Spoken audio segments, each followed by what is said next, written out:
Welcome to Married to History, where we try to be informative, entertaining, and family-friendly. Aloha, I'm Christopher. I have a fancy piece of paper on my wall and a sore throat. The fancy piece of paper which, though, says that I know more about history than most people do. I'm Shirley. I'm a homeschool mom that relies on good curriculum, Christopher, and Mary Poppins to teach our kids history. Mary Poppins is actually good. There's some good stuff in history. All right, well, before we start, I have a listener email. I'm not going to read the whole thing, but a couple episodes ago, we had mentioned, I don't remember why it got brought up, but we mentioned how, I know how to type and you just peck with your fingers. Yes. Peck. So we had a listener write in and try to convince you that you should learn how to type because it's very useful. And I agree. This listener said... Was it my mother? No, it was Andy. Okay. Our friend Andy. So he says that he took a keyboarding class in high school and it turned out to be one of the most valuable things he learned in school. And I absolutely agree. That was definitely one of the most useful classes I ever took in high school, is learning how to type. So he ends his email by saying, I can say it's very useful in text chat on PC games too. My trash talking is legendary. So if that's not enough to convince you, I don't know what is. That's very appealing, but I don't play online games. Yeah, you do. I play one, and I hardly socialize. I think I've gotten a little bit better because I need my team members or alliance members, whatever you call them, to help me out once in a while. But for the most part, the second that I have a larger budget in which to buy some of the single-player games that I want, I feel I will drop the one online game I'm playing like that. I know. Anyway, so I just want everyone to know that we love getting listener feedback and we read every single message and email that we receive. So thank you. Keep them coming. Well, to be fair, Shirley reads them to me. I don't read them myself. I can't read. He struggles. I never learned to read my letters. Yes. All right. Well, honey, I have a history question for you today. I love history questions. What are you laughing at? That sounded kind of pained. Is it just because of your throat? Yeah, my throat. So as we mentioned I don't know what order these episodes are getting aired. Last episode. Yeah. Okay. So yes, that we're recording this on the same night. Still recovering from a cold. Apparently, I wasn't as good as I thought before we started recording the last episode again. So my throat was hurting a lot more. So I sprayed an awful lot more of that Vicks Chloroseptic. Stuff. Yeah, that stuff into the back of my throat than the bottle said I should have. Ooh. But it felt good. Well, the burning at first didn't feel good, but it feels better now. But yes, apparently the congestion is coming back. Well, good. That means that this episode will not be long because you're going to get tired of talking. Yes, I love history questions. Stop laughing at me and give me the freaking question already. So my question is, was Benedict Arnold's favorite food eggs? How did he prefer his eggs? Did he like them scrambled or sunny side up? I mean, the most obvious answer is that he preferred eggs Benedict because, of course, they were named after him. But I just want to know if you knew. I honestly have no idea how Eggs Benedict got the name. It seems like it had to be an important person, right? I wouldn't be surprised, though, if it wasn't Benedict Arnold. Benedict has been It's possible? Until Benedict Arnold became the traitor in the United States, Benedict was a very popular name. And unless I'm mistaken, still is a very popular name, at least in English-speaking cultures around the world. Not even English-speaking, in Western cultures around the world. We've had popes named Benedict. But in America, we think first about Benedict Arnold when we hear that name. Benedict Cumberbatch and Benedict... That's not his name. His name is Benadryl Cucumber. Get it right. What? You know the Doctor Strange guy? Benedict Cumberbatch? Or yes, Bach? Or it's Beethoven? Boo Boo Kumquat. That's his name. Are you making fun of him just because of the penguin thing again? No, it's a meme. It's a meme to make fun of his name like that. Yes, because memes are how the modern people communicate. It's a thing. Okay, so because I can't say for sure that I know how to pronounce his name, I'm just going to call him the better Dr. Seuss from now on. The better Dr. Seuss? Sherlock, the better Sherlock Holmes, not the no, better Dr. Seuss. I love that his name is better Dr. Seuss. That's even better than Benadryl Cucumber. So maybe there was a reason why it told me not to take so many sprays of that chloroseptic or whatever it was. It went straight to your brain. I'm going to blame it on that. Anyways, yeah. So the point was that Benedict is a respectable name in England, but don't you dare name your kid that in America. Yes. Because Benedict is synonymous with traitor, evil devil. In a draft of one of my sci-fi stories that I wrote, I purposely gave all the main characters names that are bad guys or considered bad guys in our cultures because Yeah. I was hoping, or one of my little playful ideas at the beginning was hoping to redeem some of those names because they're cool names. And I get why people don't like to reuse names of bad people, but there have also been good people that have had those names. Why can't you say that he's named after the good people, not the bad people? It's not that easy. Did I ever tell you about the company I used to work for and the time I had to connect a World War II veteran to Adolf? That is my favorite story. Okay, if we haven't shared that story yet, Not I on don't the know pod. if we haven't. Okay. No, So, it's a beautiful story. Once I upon a love it so time in much. another life, I was working at a call center job and was helping a customer out, and I needed to transfer him over to one of my colleagues.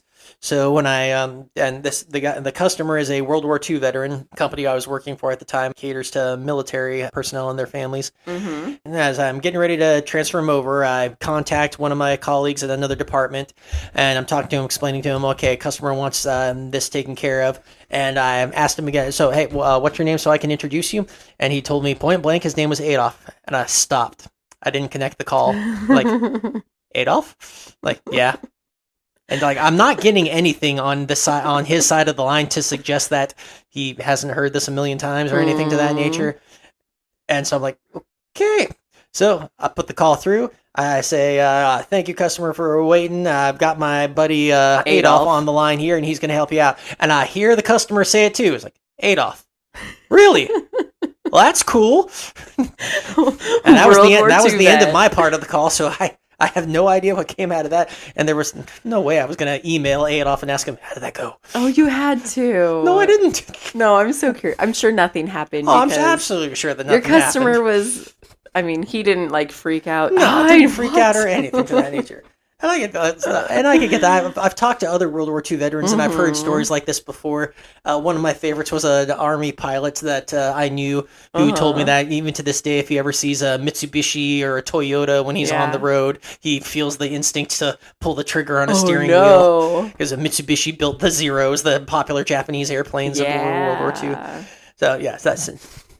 So anyway, we're very off topic. So you were asking about how Benedict Arnold liked his eggs? Yes. I have no idea how Benedict Arnold liked his eggs. I can honestly say that I do not recall reading anything, and I dare say there is nothing written that describes how Benedict Arnold liked his eggs, if he even liked eggs. Man can't have been a vegetarian or a vegan because he was a man's man, so I guarantee you he ate himself some meat sometimes. So was he like Ron Swanson? Loved breakfast foods. He might have been, but he was definitely more quick to anger than Ron Swanson. All right. So is that the whole of it? We were just going to talk about how Benedict Arnold liked his eggs? Shortest episode ever. We're done. All right. That's it. Wrap it up. I have no reason to believe that Benedict Arnold had any particular fancy for how he liked his eggs. Okay, I did just Google it, though, because I am curious. Okay. They were named in the late 1800s, I think, at Delmonico's restaurant. They were named after regular customers that had the last name Benedict. Okay. Oh, there you go. Mystery solved. Regular people with the name Benedict. Who would have thunk it? Who would have thought? All right. Well, Benedict Arnold is an interesting character, though. So why was he a traitor? Okay. So, that's a long story. If you want the Keep it brief. Okay, so the simple version, he is a traitor because, and this is, again, something very human that plenty of people today, I think, can get along with. He felt that his contributions, which were significant, and I mean significant, he felt that they were not being appreciated. And this gave him a lot of rivalries. He wasn't the calmest, the most diplomatic man. He was very brute, very blunt, and this got him into a lot of trouble in civilized societies and powerful societies in the early days of the American Revolution. And so one could say that he was like the wrong manner of man in the wrong time period. Among the things he was quick to complain if he thought that he was getting shafted, and that just made some types of people, the people whose support and approval he needed to get ahead, made them not like him and mock him, tease him, be mean to him. He was very big into dueling, which was a dying cultural element at the time. Not fast enough to say it, Alexander Hamilton, but he was constantly challenging people to duels, and almost nobody would accept. Yeah. Because those other people were smart. And then things, I think, took a particular bad turn for him so he is the hero of the Battle of Saratoga.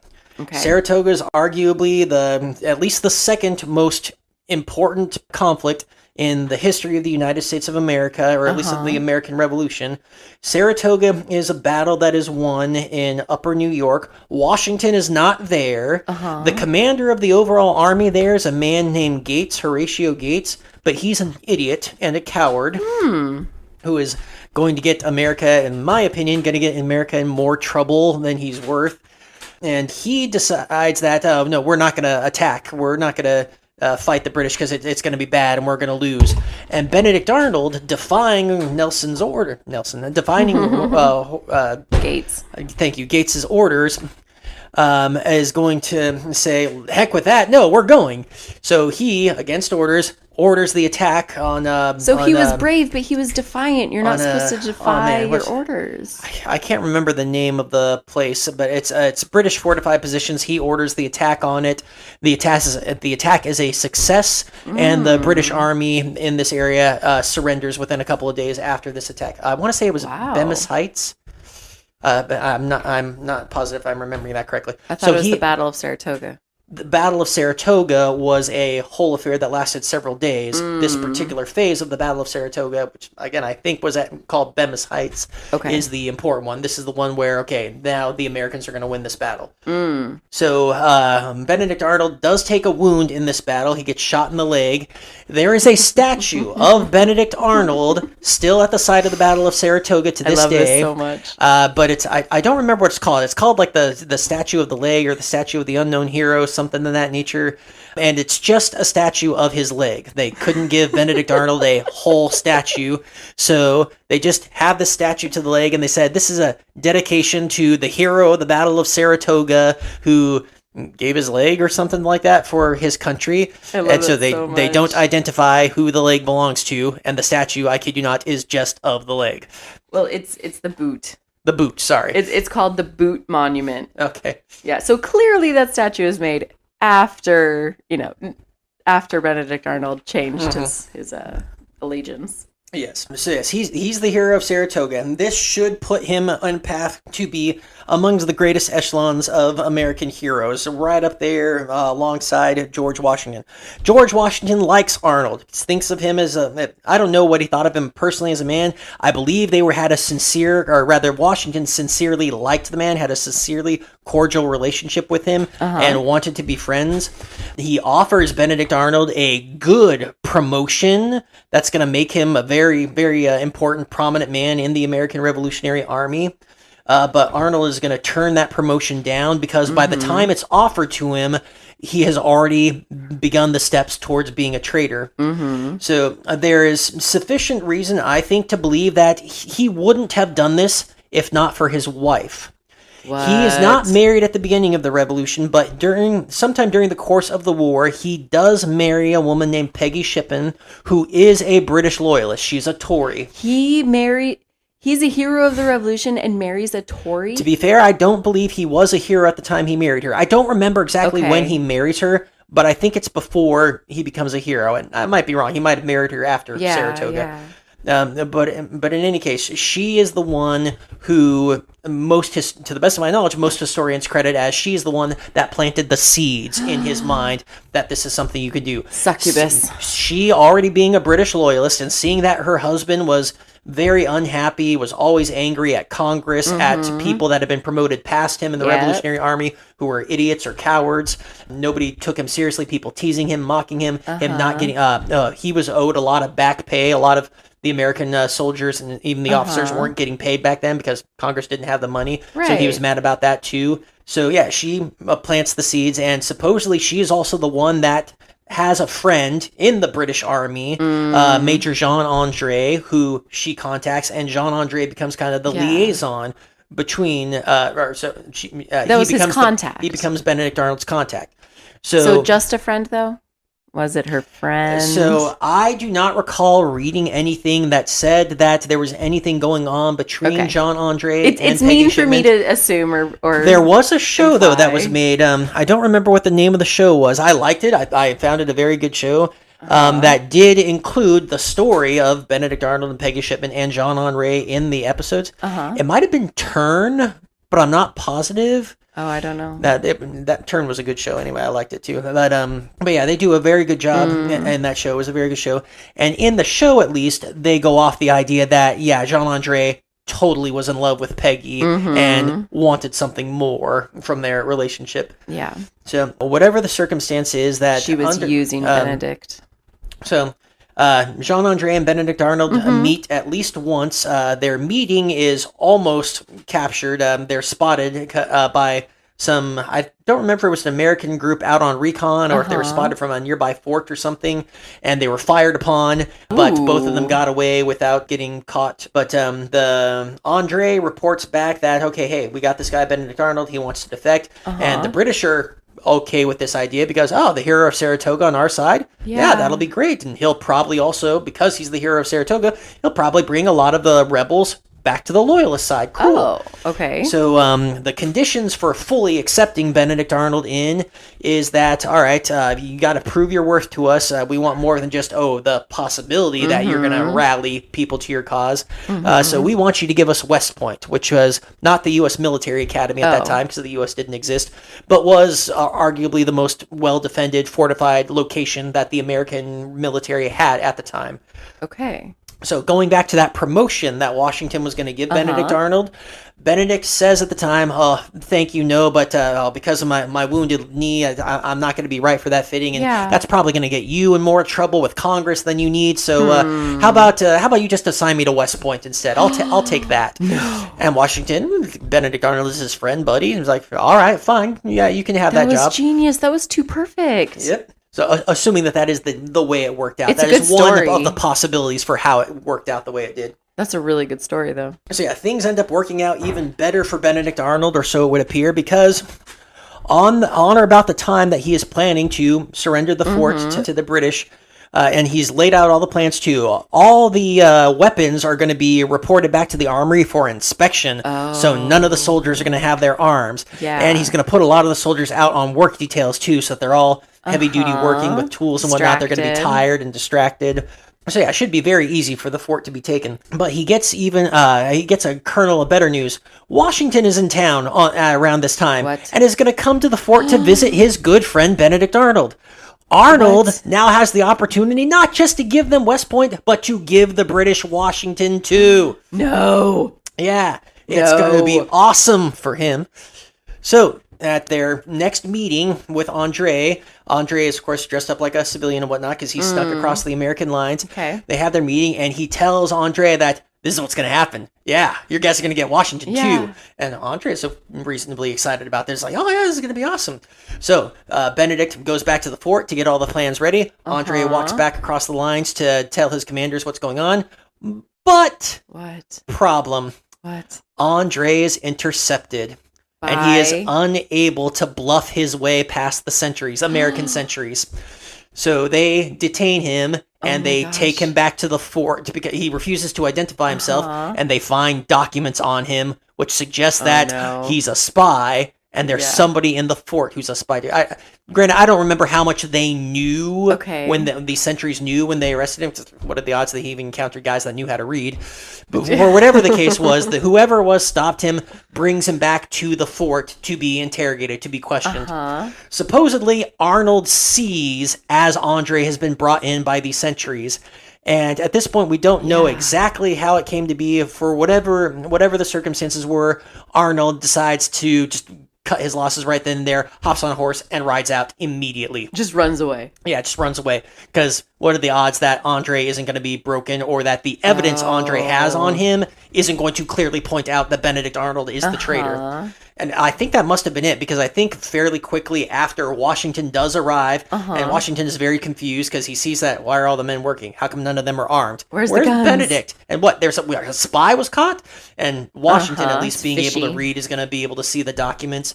And so, yes, they're going to discover in the nick of time, you could say, that, yes, Benedict Arnold has betrayed us. Oh my God. And yeah, the nation is going to take it as a shock. So Andre does not make it out. Andre is going to be hanged as a spy. He dead. Benedict Arnold does make it safely to the British lines, and despite the fact that he didn't give them West Point or Washington, the British are still going to take him back, make him a high-ranking officer. Really? I want to say at least a colonel, maybe better, in the British military. And for the rest of the war, he's going to go on a couple of actions for the British Army, and all of his missions, at least that I can remember, are going to be successful ones. Oh my gosh. But yeah, he does not get the big rallying cry that he hoped for. In fact, his betrayal galvanizes the American support more. Good. The American Revolution gets more support after his betrayal than they had before his betrayal. Oh my gosh. So one of the coolest parts about this story, though, for me, is Peggy Shipman. That girl is brilliant. Oh, yeah. This is why. So, of course, the places that the authorities are going to stop is his house to see if that's where he ran to. Yeah. No, he's not there, but his wife is there. And like they're thinking, oh, what are the odds that she didn't know what was going on? She was part of into this. We all know that she's a Tory. And she plays it smart. When they show up to arrest her, interrogate her, whatever it is, she starts talking to things that aren't there. She starts screaming that she's going to kill her baby or her child or whatnot. She plays crazy? She plays crazy. No. And they fall for it. Everybody, or at least everybody that has a say in the matter, is going to say that, she's obviously been driven mad by what her husband has done to her. And so they do the only decent thing that they can do. They send her across the lines to her family that are in the British occupied parts of the country. So after about a year or so, I think, of playing and the insane woman whose husband left her and betrayed the cause, she's reunited with her husband and they live out the rest of their lives together. This woman. Oh my gosh. She plays the crazy card. Yep. And once again, I want to point out to history repeating itself. How many of us can say that we have not yet met a person, woman or male, that doesn't try to play the crazy card to get themselves out of some serious trouble? I mean, it's yes. That's so good. All right. So like I said, Benedict Arnold, and eventually Peggy's able to join him on the British side of the lines. Benedict is going to have a fairly successful military career in the British Army for the rest of the American Revolution. And after the Battle of Yorktown, so the Battle of Yorktown is basically the ending point for the American Revolution. Cornwallis is going to surrender his army. And everyone sings "The World Turned Upside Down." Yes, everybody sang a song that was not to be written for another 200-300 years. No, they really did sing. They didn't sing, obviously, the version in Hamilton. Hamilton made up a new tune, but they did. He made that song. Lin-Manuel Miranda wrote that song for Hamilton the musical because the people sang a song called "The World Turned Upside Down" as Cornwallis was marched out. Oh, okay. That's a thing. That cool. I know something you don't know. About history, yes. Wow. Yeah. Is this how you feel every day? I don't know, because I don't know how you feel right now. So after Yorktown, the American Revolution is effectively over. But so this is one of the things that I love to point out to my students, because I always ask them this question. Or I give them these details, and then I ask them the question. So yes, Cornwallis has surrendered at Yorktown, but the British still have a large army in the Americas. They still have about 30,000 or so active troops, regular troops in the American colonies. The British Navy is still a very powerful and effective force in the colonies. The French have left. Shortly after Yorktown, the French fleet is recalled and the French soldiers are recalled. So the Americans are back on their own. They do not have the power or the resources to fight this 30,000-man British army, nor do they have the naval support that allowed them to win the Battle of Yorktown. Without that naval support, Cornwallis and his men would have escaped. Wait. So let me continue. If the war's over, then the war's over. Let me continue. But the war wasn't over yet. Then why did the French abandon us? History, we say that the war was over at that point because we have the benefit of hindsight. At the time, they couldn't have known that the war was over. Why did the French leave? Because remember, the French never really had their hearts in this. The French were in this for their own reasons. And if the French have more pressing needs elsewhere in the world, then yeah, they're going to take back their resources. Okay. I don't remember for sure what the more pressing need may have been, but whatever the reason was, the French, the king, basically recalls the French ships and the French forces that are in the New World. I don't know that he calls back all of them, but he at least calls back the significant portion of them. Okay. Sorry, continue. So the French are gone. The Americans don't have that help anymore. The British are still there, still have men, still have the ships, and among other things, Benedict Arnold wants to continue to prosecute the war. He's got several plans for future campaigns in the colonies to crush the rebellion, and he's even sold he's gone back to England at this point, and he sold King George on his plans. Granted, King George is a bit of an insane psycho freak, so that kind of support, while being cool, isn't enough to convince Parliament that continuing the war is just bad for business. Basically, I ask my students after I teach them all these things about the troops are still there, the French are gone, Benedict Arnold and the King want to continue the war. So why was the war over? And to see if they can think of some theories. Why would the war be over at that point? Why wouldn't it continue? Or how did the Americans win the war if this is the situation now? Yeah, it seems like the British would just pound them. Yeah, so this is an important thing to understand about the American Revolution and a lot of wars throughout history is that, the American military, we did not beat the British. We did not thrash the British. We did not kick their butts so bad they dared not to come back. We browbeat their government. We browbeat the Parliament. Parliament decided that, you know what, this is costing us too much money. It's not worth prosecuting this anymore. We need to stop this. So that's how the Americans get their independence. Not because we beat them, but because we browbeat them, if you will. We won what is called a morale victory. We did not defeat our enemies. We just destroyed their will to fight back. Or to keep fighting, I should say. Dang. To compare it to other things in history, this is similar to the American Civil War. The northern states, they needed a total victory. They needed to crush the South into oblivion. The South only needed to win a morale victory. They just needed to beat the northern states long enough for the northern states to decide just leave this isn't worth the fight anymore. And for a while, they had, up until Gettysburg, they had very good chance of actually winning that, I think, because, northern morale was at an all-time low, and there were there were riots and whatnot in lots of major cities in the north against the drafts and against the continued prosecution of the war. Wow. The same thing applies in Vietnam, for example. That was another type where, the Americans, in order to win, we had to beat the Vietnamese into submission. The Vietnamese just had to fight long enough to get us to go home. Afghanistan, which just ended, same thing. We had to completely crush the Taliban to win the war. All the Taliban had to do was last long enough until the Americans lost their will and went home. Right. So it's a common type of situation throughout history. So yes, getting back to our topic. So yes, that's Benedict Arnold. That's almost the last thing that I take it back. That is the last thing that I know or recall about Benedict Arnold. Was that he wanted to continue to prosecute the war. He had some plans, but Parliament says no. So he ends up living out the rest of his life in England, and I believe he's buried there. Wow. Like a lot of people in history, he was both a hero and a traitor. Well, depending on your perspective. Okay, so I have a couple things. First of all, I think the inscription on his boot monument is interesting. So it's literally just his boot or his leg. On it kind of looks like a tombstone almost. Yeah, I show this picture to my students. Yeah. So the inscription says, "In memory of the most brilliant soldier of the Continental Army who is desperately wounded on this spot." And then it goes on to talk about the war.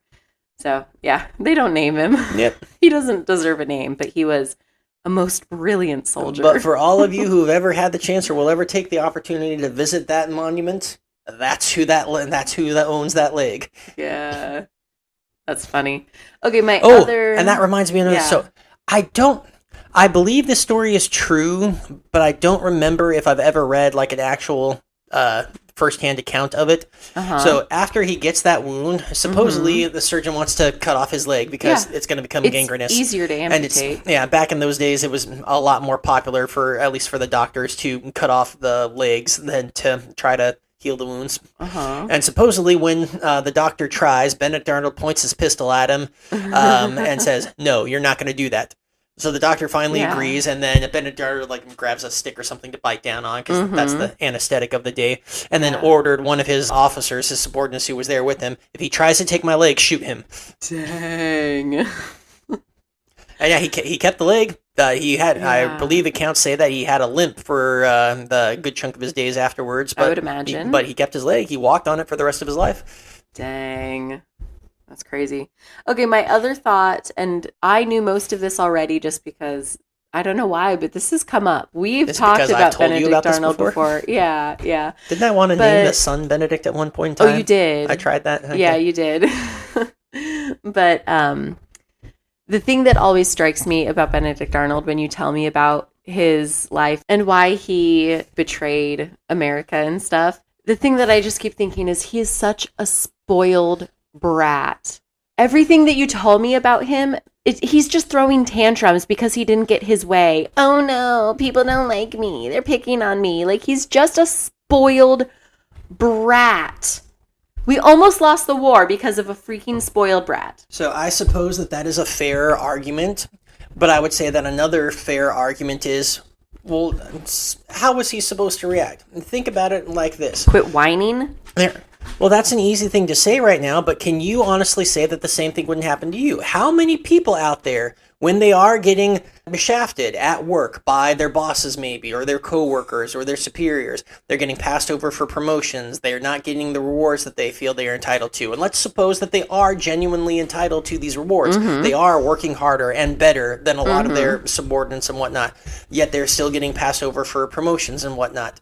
Can you honestly blame them for not whining? And it's kind of a sick thing that happens too, where a lot of these people, when they do dare to speak up, like even if he wasn't whining, all it takes is one person in the group to say that he's whining, to imply that he's whining, and everybody else is going to jump on that bandwagon. And then he gets bullied more. And yeah, it's just going to lead to him bullying more. This is an argument that I think goes on in bullying a lot today. The idea that, okay, well, when the person being bullied, or when the victim speaks out against it, when the victim tries to do something diplomatically, correctly, politely about it, well, then it just gets worse on them, or rather, it gets doubled down on them, or something to that nature. It becomes more of a thing. So, honestly, what really were his options? Yeah, he could have just bit the bullet, if you will, let people who were incompetent, and I want to say this again, Gates was incompetent. He was an idiot. To give you an idea, not only did Gates not want to attack at the Battle of Saratoga, later on somehow Gates manages to get command of the southern portion of the Continental Army, and Cornwallis is going to trounce him. I mean, absolutely trounce him, because he's an idiot. And not only is he an idiot, but after getting trounced by Cornwallis, he's going to leave his army on the field, and he's going to hightail it out of there while they're getting slaughtered and taken prisoner. Oh my gosh. For anybody who might be a fan of movies, there's a movie with Mel Gibson called The Patriot. So there's a battle where he and his son are hiding in a house of some sort, and they're looking out and they see a battle going on. This is the Battle of Camden. This is the battle where Horatio Gates takes his Continental Army against Cornwallis's British Army, and so that's the battle they're watching. And Gates just gets manhandled because Gates is an idiot. The criticism given in the movie, and this is a bit fair, is that Gates doesn't know how to fight the type of war Americans need to. He's spent too much time fighting as Europeans fight, and Americans can't win that war. Ill-trained, ill-disciplined, unexperienced American colonists cannot stand up toe-to-toe and fight regular army soldiers. It'd be like all the young men in high school today who have delusions of grandeur and whatnot, taking up their dad's 22s and going off to fight the 1st Infantry Division of the U.S. Army. Right. The Army is going to trounce them, and they're probably not even going to break a sweat doing it. Yeah, that would work so well. But this is a guy who gets promoted ahead of Benedict Arnold. A lot because he just has more highly connected friends in the politics. So this is another case that's going to really make things bad for Benedict, is that's the politicians are the ones that are in control. The bureaucrats are the ones that have influence. And he, because of his, this is a fair point, a lot because of his attitude, he's a bit of a brash guy. He does not have that many friends, and because of his brashness, his manner, his style, he doesn't give a good impression to that many people. Right. He's very popular with the soldiers. He's very popular amongst the common people, but not to the people that have say, that have power over positions, appointments, the budget, things of that nature. Arguably, his best friend is Washington, and even Washington can't do everything under the sun for him. Yeah, Washington was a little busy. Yes, a little busy and dealing with the Congress amongst their Washington. I think it's fairly popularly said, or at least understood, that Washington had to fight 2 battles: one against the British on the battlefield, and one against Congress at home. And he didn't need one of his best friends betraying him and trying to tie him up in a bow and giving him to the British. Yep, that certainly didn't help his morale, but it did help the cause, apparently. Apparently. Fantastic. Well, I get what you're saying to be empathetic towards what's-his-face, but whatever. I'm still going to call him a whiny brat. You can call him a whiny brat, okay. So granted, since I don't know him, haven't met him, I can't say for sure, You but haven't? my personal take on him is I'm a little bit sympathetic. I'm sympathetic because I'm a person who's been bullied in my lifetime. I remember not being happy about it. I remember how frustrated I felt when people that were supposed to protect me and help me from these bullies didn't and just kept telling me to buck up or deal with it or something to that nature. And I remember how much when I tried to protest or when I tried to do the things that these people told me I was supposed to do to end the bullying, how that only just made it worse and gave the bullies more reason to pick on me or to escalate their whatever. So I have that level of sympathy for him. Does that mean that I think that he should be we should forget about the fact that he betrayed the country? No, I mean, he was a traitor, so yes, remember that of him. But I don't think that dismisses giving him credit where credit is due. One could argue that had it not been for him, the Americans wouldn't have run the revolution for two causes. One, because of the support he galvanized with his betrayal, so oddly enough, the country owes him credit for that. And two, because again, it's very likely that we would not have won the Battle of Saratoga, thus not have gotten the French involved and favorably involved in the American Revolution, which also would have doomed the cause. So there's 2 points where one could successfully argue that Benedict Arnold made significant contributions to the United States' existence. And he is recognized for neither. That's a good point. But like, how much of it was like actual bullying and how much of it was just, oh, but I should have gotten that promotion. I deserved the recognition. Again, like I said, it's a fair point. I do not know for sure how much of that was just him. And if I haven't stated this, I want to repeat again. He did have a bad temper amongst the things. He was not the nicest. He was. I don't know how to describe it. He was not the most diplomatic of men. He was very brash. He was known to be argumentative, amongst other things. Yeah, so is it chicken or egg? These were things that kind of made him a good soldier, but did not make him a good gentleman, if you will.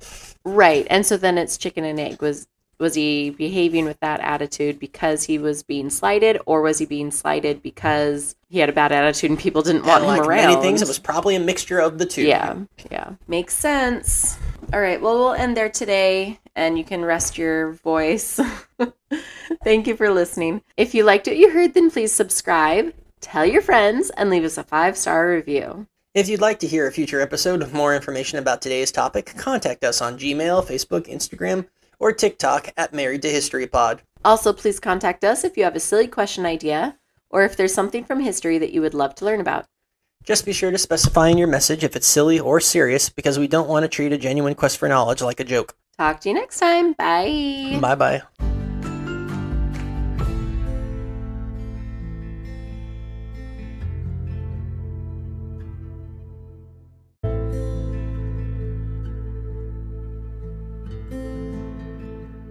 All right, we're recording an episode. Everyone stay quiet. And you lecture me about sniffling and coughing? We weren't doing anything important at the time. I was thinking. My thoughts are very important. I could be thinking of the history lessons that will save mankind from his own ignorance.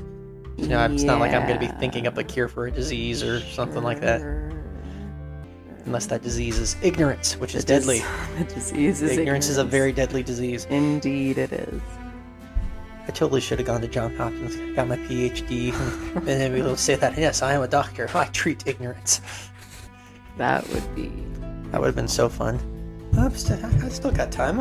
All I need is find a way to be able to get the financial aid to buy there. I gotta look into that. For all I know, they offer online courses that I could do. I should really look into that. Okay. I'm probably not gonna, because I'm lazy, though. I didn't say it. You were thinking it. Your eyes said it all. I never.